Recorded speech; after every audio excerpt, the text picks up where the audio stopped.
worries, just wanted to show you a little tip, because what you might not be doing, I'm not sure, but what you should be doing is looking at a currency pair at a high time frame, and then what you want to do is zoom into a small time frame for entry. So I was saying how the pound USD, there was a an important level here. So what you could do, it's just going to be a quick video today.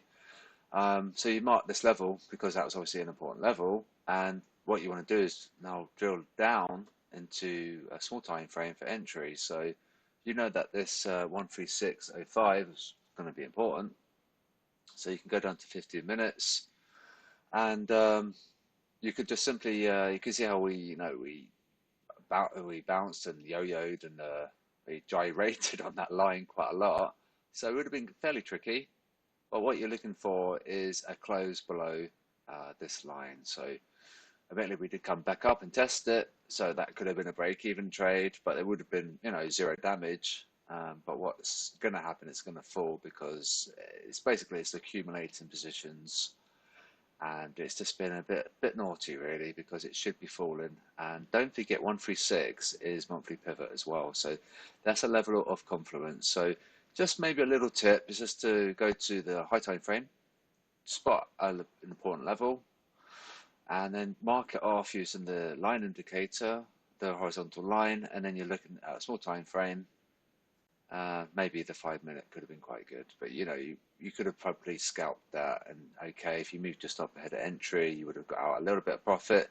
But this just is a good example of a currency pair being naughty for one thing, and also how to enter safely. What you want to do is simply wait for a candle below the line in question. So that's it.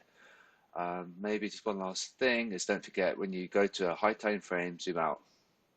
Right, so we zoom out on the pound USD, we've got this as well, right? So it's not just necessarily this support, but next we're going to be targeting this, okay? It's like some kind of wicks that we need to break in order for this to fall. So hopefully that helps. Just a quick one. Just want to look at high time frame, go to a small time frame, and then wait for a candle below, and then you can enter. With that as your potential stop. It's quite safe, and it's not going to break the bank at all. If you enter with a stop there, it's very, very small.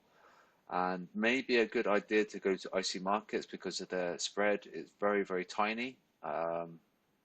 You wouldn't got stopped out. If you use maybe a conventional broker, you maybe have got stopped out a little bit because their spreads are wider.